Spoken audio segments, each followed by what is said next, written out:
Bonjour et bienvenue dans la quotidienne de School TV, l'émission qui vous raconte l'éducation du quotidien. Au sommaire aujourd'hui, comment lutter contre le racisme. On en parle avec l'invité de notre grand oral, Grasly. L'anti-sèche d'Amal Laoui, ou comment l'actualité résonne dans les programmes. L'actualité, ce sont ces chiffres du chômage qui baissent. Les programmes, ce sont ceux de sciences économiques et sociales. L'heure de la récré, toujours avec Amal, illustration par l'exemple sur TikTok du racisme anti-asiatique que dénonce notre invité, Grasly. Et puis comme tous les vendredis, on pousse la porte de la librairie avec les conseils de lecture pour les enfants et pour les adolescents de notre libraire chroniqueuse Célie Luton, la quotidienne de School TV. C'est parti et comme toujours, on commence avec le grand oral.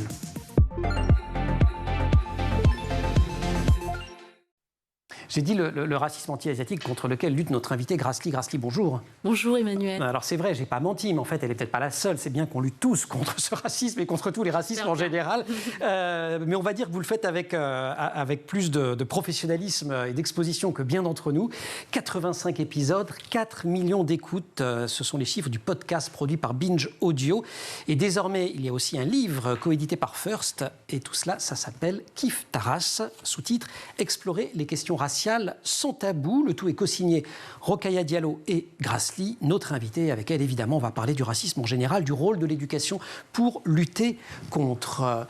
Je voudrais attaquer par une première question. Un de vos grands axes est de dire le racisme, l'intolérance en général, c'est pas une affaire, ou du moins pas seulement une affaire morale, c'est une question politique. Qu'est-ce que vous voulez dire par là ?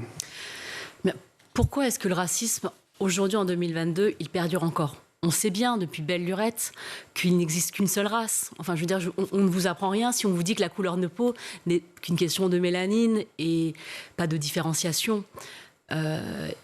Or, si aujourd'hui mes enfants sont à l'école et subissent des discriminations qui sont similaires à celles que moi je vivais il y a 30 ans, c'est que nous n'avons pas fait ce qu'il faut, en tout cas, pour éradiquer les conséquences du racisme dans notre vie quotidienne. Qu'est-ce qu'on n'a pas fait, Grasly ? Parce que je vous pose une question de boomer, 50 ans, et un peu plus même. Nous, quand on est né à la politique, elle se marre à mal derrière, c'est pas gentil.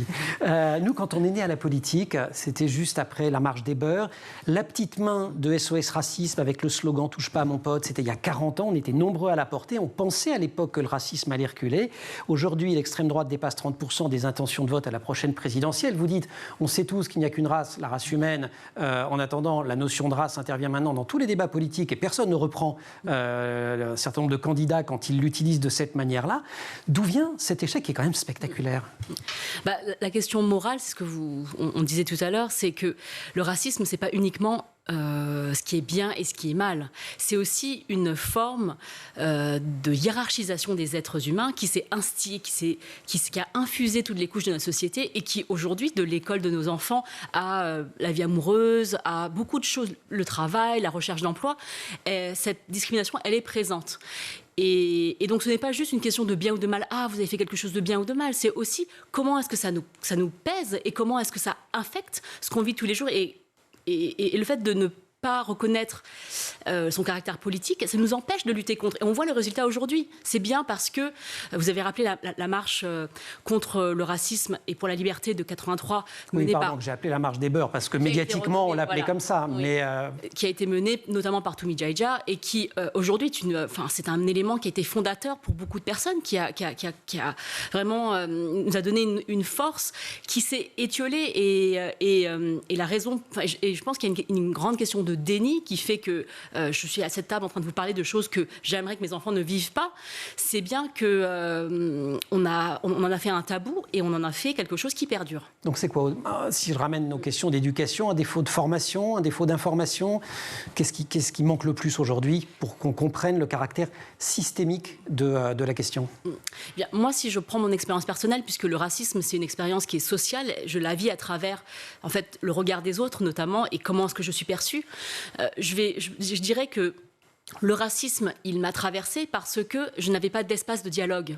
Je le vivais en tant qu'enfant, dans la cour d'école, dans la rue, et je ne savais pas en fait mettre les mots dessus, et ça me pesait de ne pas savoir. Je pensais que c'était de ma faute. C'est-à-dire que quand vous viviez quelque chose et on vous a pas expliqué ce que c'était et vous ne savez pas en fait à quoi ça tient, vous développez une sorte, vous internalisez ce racisme, et aussi ça crée une certaine honte.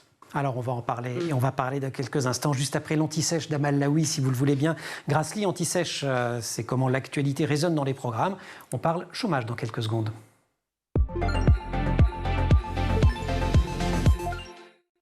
On parle chômage, je devrais dire on parle emploi au fond, parce que quand le chômage baisse, c'est qu'il y a plus d'emplois.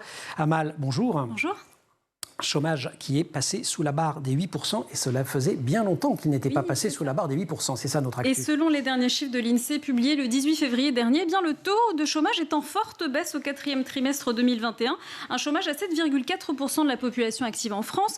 Au 4e trimestre, le nombre de chômeurs au sens du BIT, Bureau international du travail, en France atteint 2,2 millions de personnes, soit 189 de moins sur le trimestre. 189 000 sans doute. 189 000, c'est ça. On va pas se tromper. C'est une baisse qui est particulièrement forte chez les jeunes. Oui, avec une chute de 3,5 points au dernier trimestre de l'année 2021. Une forte baisse chez les jeunes, mais aussi chez les jeunes femmes au dernier trimestre. Eh bien, pour la première fois depuis 50 ans, le taux de chômage des jeunes femmes est plus faible que le taux de chômage des jeunes hommes. Il faut remonter à 1978 pour avoir un taux de chômage des jeunes femmes aussi bas. Vous avez signalé qu'il s'agissait des chiffres du BIT, le Bureau international du travail. Il y a aussi les chiffres de Pôle emploi en France. Oui, c'est ça. En fait, le BIT définit un chômeur comme une personne ayant recherché activement un emploi dans le mois précédent et qui se dit disponible pour être employé dans les 2 semaines. Alors pour la même période, Pôle emploi, lui, comptabilise 3,3 millions de chômeurs, soit une baisse de 6,2% par rapport au trimestre précédent. Mais plusieurs économistes nous invitent à relativiser ces chiffres présentés par le gouvernement comme historiques, puisque le nombre de radiations a considérablement augmenté. Alors en fait, il y a eu 52 300 radiations à Pôle emploi au 4e trimestre 2021. C'est un niveau jamais atteint depuis 1996. Alors au total, il y a 166 400 radiations en 2021, c'est 60% de plus qu'en 2020. Donc ces personnes radiées, en fait, eh bien, elles ne sont pas comptabilisées. Le décryptage de la baisse du taux de chômage par professeur Amal Laoui, on va voir que les élèves de plein d'autres professeurs comprennent cette notion qu'on étudie en sciences économiques et sociales dans les programmes. C'est ça, au lycée, en cours de sciences économiques et sociales, dans le chapitre travail, emploi, chômage, les élèves vont donc apprendre à définir le chômage et le sous-emploi et connaître les indicateurs de taux de chômage et de taux d'emploi. Le taux de chômage a été élaboré en regard de la norme d'emploi de la Société des 30 Glorieuses, dans lequel le chômage restait résiduel. Alors le chômage apparaissait comme une suspension temporaire du contrat de travail qui était lié à un ralentissement de l'activité économique. Et cette situation était donc envisagée comme provisoire individuellement, mais assez longue et massive pour justifier une indemnisation par la collectivité. Une fois encore, les programmes scolaires sont là pour éclairer les élèves sur l'actualité. Ils vont donc étudier les différences et l'évolution de ces formes d'emploi. Oui, c'est ça. Donc les élèves vont apprendre à distinguer les notions de travail, activité, statut emploi, salarié, non salarié, chômage. Et ils vont aussi étudier le rôle de l'État dans la lutte contre le chômage, comprendre les effets positifs ou négatifs des institutions sur le chômage structurel, notamment le salaire minimum et les règles de protection de l'emploi. L'objectif, en fait, va être de connaître les principales politiques mises en œuvre pour lutter contre le chômage, avec les politiques d'allègement du coût du travail, par exemple, les politiques de formation et politiques de flexibilisation pour lutter contre les rigidités du marché du travail. Avec quelques évolutions des programmes récemment, ils s'adaptent. Et l'entrée dans l'ère numérique et les conséquences de cette entrée dans l'ère numérique sur le travail sont elles aussi étudiées. Oui, c'est ça. L'objectif de chapitre va être aussi de comprendre comment le numérique brouille les frontières du travail. Avec l'instauration du télétravail, on l'a vécu pendant le confinement et on le vit toujours. Donc travail, hors travail. Et comment il transforme les relations d'emploi et accroît les risques de polarisation des emplois. La polarisation des emplois, vous avez le droit toujours... À un moment, elle lève le doigt comme ça, et je sais que ça va m'arriver. C'est quand les emplois sont polarisés, Amal. Oui, c'est-à-dire ? Non, mais ça va. C'est la forte réduction des emplois intermédiaires au profit des emplois peu qualifiés d'une part et des emplois très qualifiés d'autre part. Donc c'est polarisé et au milieu, il n'y a pas grand-chose. Exactement. Donc les élèves vont aussi comprendre que le travail est une source d'intégration sociale et que certaines évolutions de l'emploi peuvent affaiblir ce pouvoir intégrateur. Merci beaucoup, Amal. Je me suis encore fait coincer. La question de l'emploi, évidemment, quand on observe vos sujets, ça fait partie des espaces où les indicateurs sont extrêmement clairs sur le fait qu'il y a un problème systémique dans ce pays, quand même. Tout à fait, à la fois dans l'entrée sur le marché du travail, enfin, les études... pour les jeunes, en plus, on a vu au niveau du master une étude toute récente qui a été menée en aveugle, où deux CV identiques étaient soumis à des responsables de master. L'un, je ne me souviens plus du nom, mais portait un nom explicitement français, et l'autre discrimination. Exactement. Ouais. Et là, ça, c'est des études qui viennent. Il y en a eu plusieurs dans les années précédentes, que ce soit sur l'accès aux formations. En fait, les réformes à venir du bac et des masters, on voit bien qu'il y a une territorialisation des choix, et ça affecte forcément les personnes qui vivent sur ces territoires et qui n'ont pas accès aux mêmes ressources. Merci Grasly, on se retrouve dans quelques instants, et merci Amal, la polarisation. On se retrouve dans quelques instants pour la suite du Grand Oral.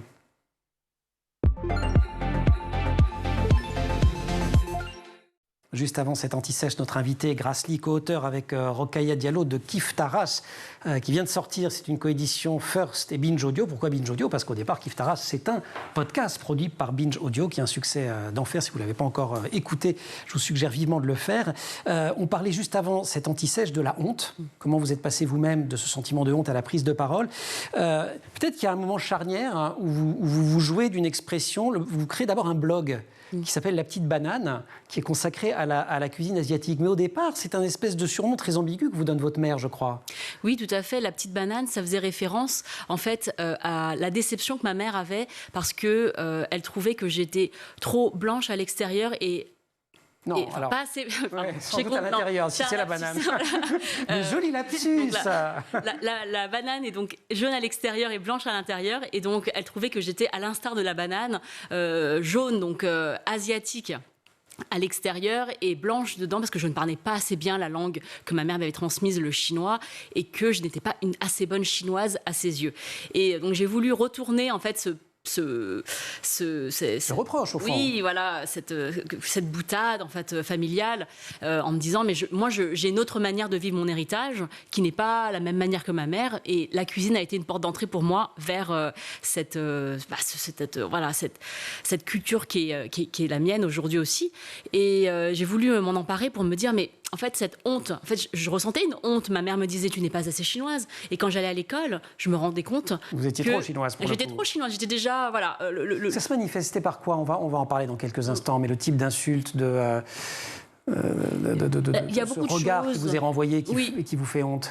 Alors, ça a lieu à la culture, ça tire à la culture, en fait. C'est-à-dire que je comprenais, dans le regard de mes camarades, dans les paroles de mes camarades et des professeurs et de la société en général, que ma culture, la culture de mes parents, n'était pas valorisée. Et je vous donne quelques exemples. Le verbe chinoiser en français, ça veut dire...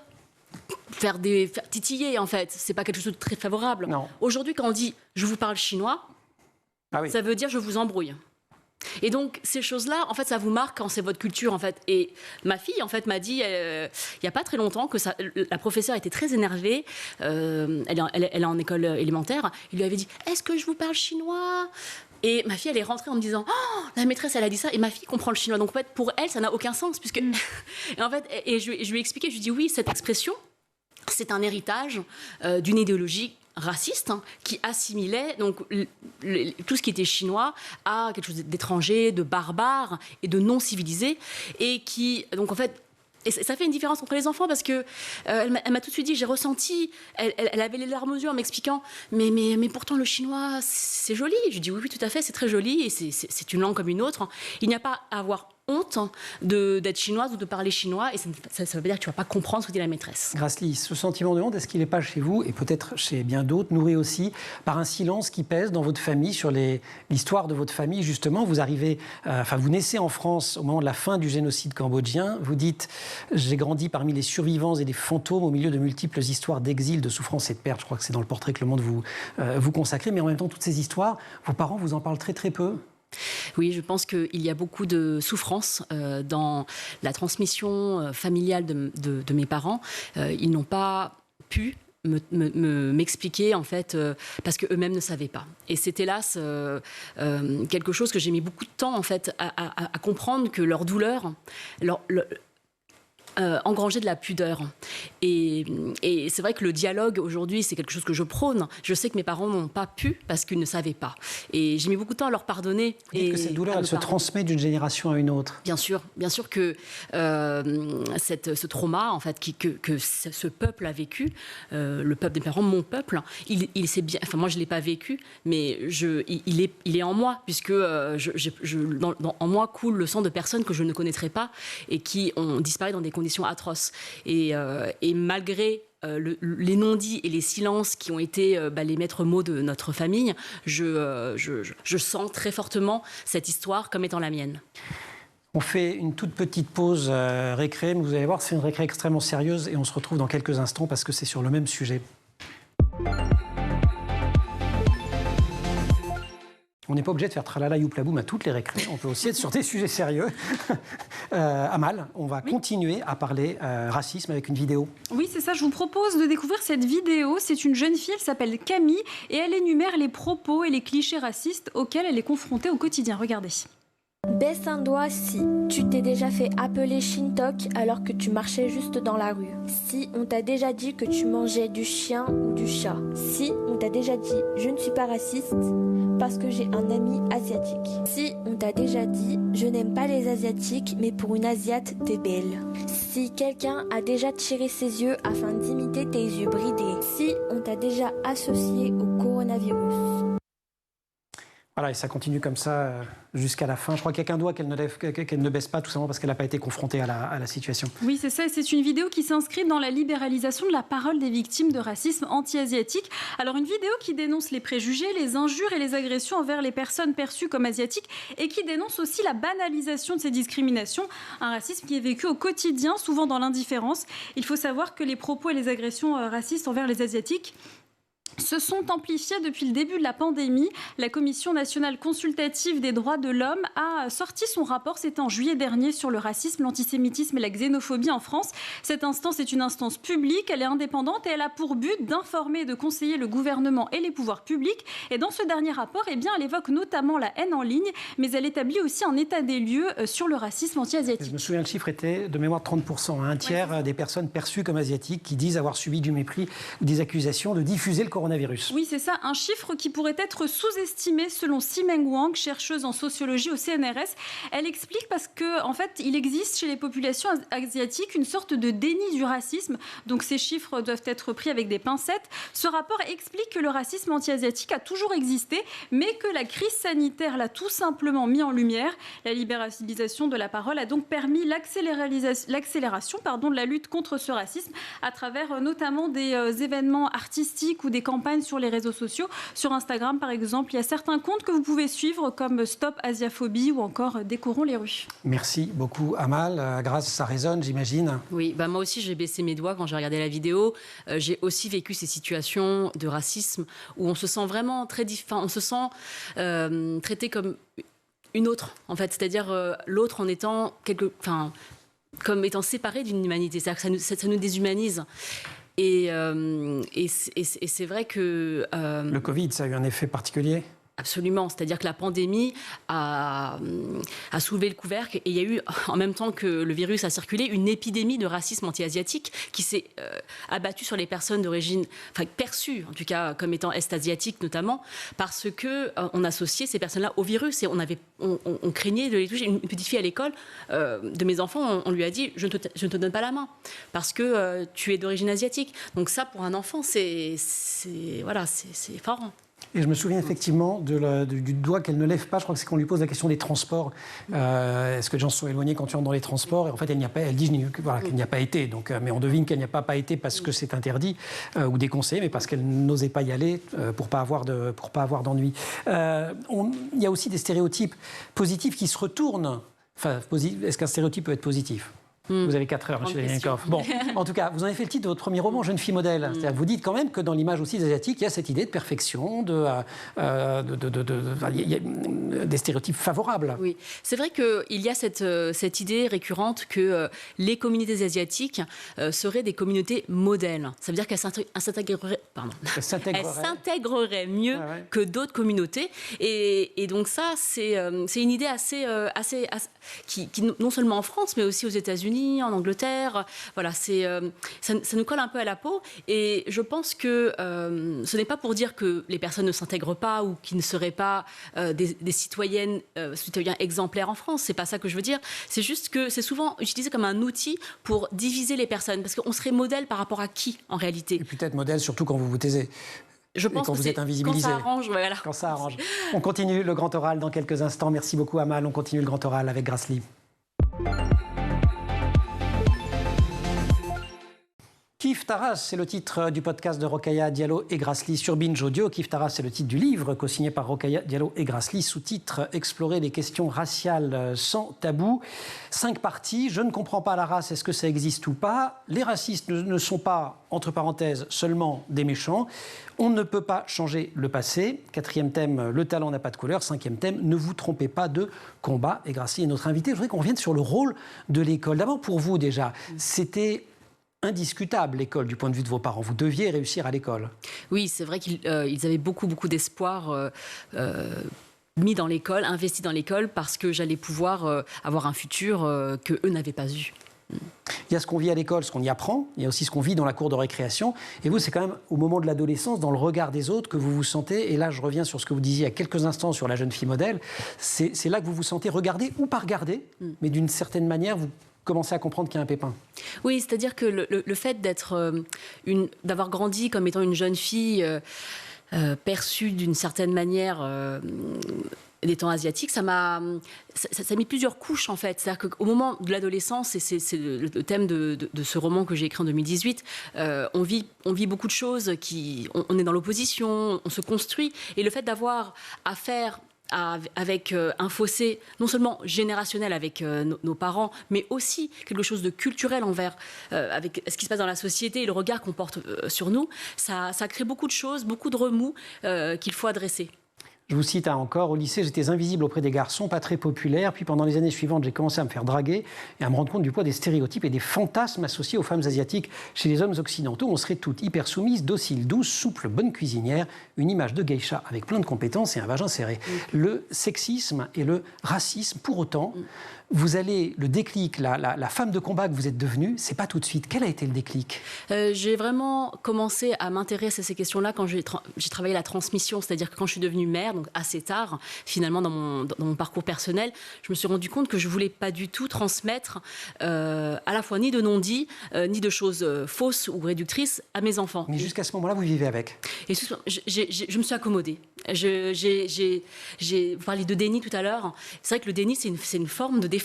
Si je n'y pense pas, ça n'existe pas. Eh bien, c'est même d'une efficacité redoutable. Des fois, ça marche, c'est ça. Peut-être pas pour toujours, pas pour tout le monde, mais en tout cas, moi, je suis passée par là en me disant, voilà, si je n'y pense pas, peut-être que ça ne m'atteindra pas. Et quand j'ai eu mes enfants, je me suis dit, non, là, c'est plus possible. Je ne veux pas que mes enfants n'aient pas les outils, en fait, pour faire face, pour surmonter, en fait, ces expériences-là.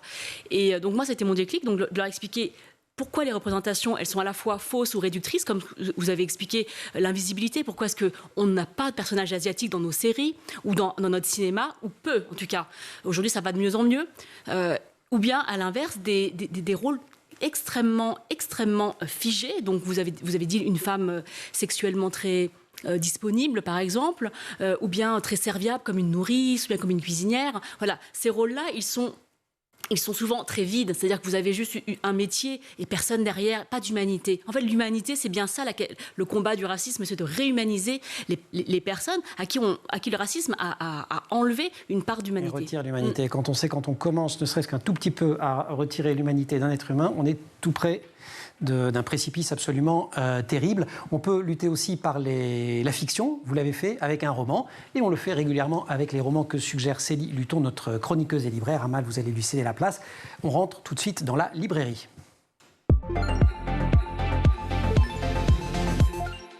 Et tous les vendredis, dans la quotidienne de School TV, on pousse les portes de la librairie de Célie Luton. Célie, bonjour. Bonjour Emmanuel. Libraire et chroniqueuse. La librairie des enfants, Paris 17e? Oui, c'est ça. Paris 17e. Un petit peu de pub quand même. Et on y trouve plein de bons livres, et notamment, c'est qu'il y a une thématique là dans les ouvrages que vous nous conseillez aujourd'hui. Bien sûr, oui. La thématique du racisme et la manière de lutter contre celui-ci en informant et en faisant preuve de compréhension. Alors, on commence pour les tout petits avec Mon ami. Exactement, donc d'Astrid Desbordes et de Pauline Martin. Donc, ce duo de femmes est très connu pour avoir fait Mon amour. Ici, Mon ami, c'est l'histoire d'Archibald et de sa rencontre avec Sam. Sam, il ne joue pas dans la cour de récréation, il est nouveau et il est différent. Quand il est différent, ça se voit, mais ce n'est pas un problème pour Archibald qui va porter son regard sur lui, qui va se dire « mais tu ne regardes pas les nuages comme moi ? Nos jeux ne sont pas les mêmes. » On ne regarde pas les nuages de la même façon. Exact. Il est au fond de la salle, là, si vous voulez le voir. Au Sam. départ. Oui, sur page 3. Voilà. Et c'est une amitié entre deux enfants. Et moi, c'est vraiment pour ça que je le conseille à chaque fois. Archibald dit des mots qui sont très beaux. Ce que tu as dit de différent de moi, c'est ce que je préfère chez toi. Et ça, c'est adorable. Et c'est chez Albin Michel Jeunesse. Sûr. 2 ouvrages à l'école des loisirs, collection Mouche. Donc là, on est pour les enfants à partir de 7 ans, hein, c'est juste avant la 9, Oui, Mouche. que la méthode de lecture soit acquise, un bon petit CE1. Un bon petit CE1. Oui. Je m'appelle Mariam. Je m'appelle Mariam. Mariam est arrivée en France. Elle a quitté son pays, sa famille, ses jeux. Elle n'est arrivée qu'avec ses parents. Elle doit découvrir une nouvelle langue, une nouvelle culture. Au départ, c'est difficile. On parle d'intégration, on parle de mésentente au départ. On parle de cuisine aussi, de saveurs auxquelles il faut s'habituer. Exactement. Et Mariam, elle va se faire de nouveaux amis. Je m'appelle Mariam, mais je vais avoir des amis et ils ont des prénoms européens et je les aime tels qu'ils sont. Et le moment où elle osera dire « je m'appelle Mariam » parce qu'on lui demande son prénom. Exactement. Un moment d'émotion. J'avais noté ce passage pour vous, Grâce. Oui. Quand sa mère, donc la mère de Mariam, vient la chercher à la sortie de l'école, elle lui parle dans la langue de là-bas. Et la petite Mariam n'aime pas ça. Elle observe les autres parents et les autres enfants. Eux ne parlent pas une autre langue que la langue d'ici. Les parents parlent dans la même langue à leurs enfants que la maîtresse de l'école. Je m'identifie complètement. Oui, mais dans celui-ci aussi. Mais bien sûr. Cadeau oui, direct alors. Les deux. Et il y a Mon amie Zara. Oui, Mon amie Zara, c'est la suite de la vie de notre petite Mariam, qui là justement, sa grand-mère lui manque, elle lui parle au téléphone, mais elle lui manque terriblement. Et grâce à son amie Zara qui a la même culture, on ne va pas oublier d'où on vient, on continue et la vie est plus douce. 3e livre, il comptait pour un livre, hein, c'était parce que c'était 2 ouvrages de Mariam Medjidi, Une dose de rage, un roman d'Angeline Boulet, paru chez Nathan. Oui, alors ça c'est tout récent, c'est tout nouveau de 2022, c'est un gros coup de cœur, un très bon roman young adult. Une blanche, je crois, pour le terminer. Oui, mais je voulais bien en parler, c'est pour ça, je voulais être sûre. Ça veut dire que c'est un vrai coup de cœur. Exactement, là, l'héroïne, 18 ans, on est dans une histoire, un thriller qui parle d'un trafic de drogue, d'un nouveau genre dans une tribu autochtone. Donc on est au nord des États-Unis, dans la région des Grands Lacs, et Donis va faire la connaissance d'un jeune homme. Il y a une petite histoire d'amour et surtout, c'est un agent infiltré du FBI. Ça, c'est le côté fiction. À côté de ça, notre héroïne, elle est issue du métissage. Elle est blanche par sa mère et, issue d'une tribu indienne, Ojibwe, de Chippewa, dans la région des Grands Lacs, par son père, qu'elle n'a pas connu. Et donc, en aidant cet agent du FBI, elle va faire une enquête et justement découvrir d'où elle vient.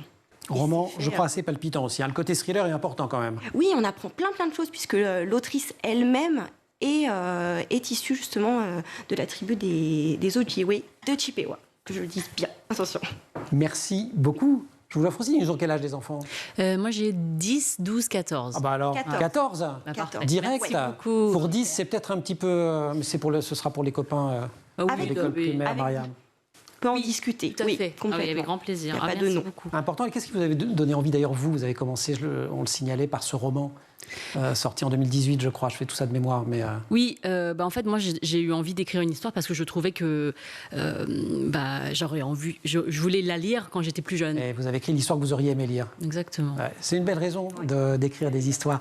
Merci beaucoup. Peut-être que vous faites aussi les podcasts que vous auriez aimé pouvoir entendre avec Rokhaya Diallo, Kif Taras. Et ça donne un bouquin coédité par First Edition et Binge Audio. Kif Taras, explorer les questions raciales sans tabou. Célie, merci beaucoup. Gracely, merci beaucoup de nous avoir rendu visite à la quotidienne de School TV. C'est fini pour aujourd'hui. Merci aussi à toute l'équipe, à Marine Plantec, assistée par Charles Fontaine, et puis en régie, Alexandre Larochelle au son, à la réalisation Hector Humblot. Vous restez évidemment sur School TV, puis vous nous retrouvez, nous la quotidienne, en permanence sur Internet et sur les réseaux sociaux.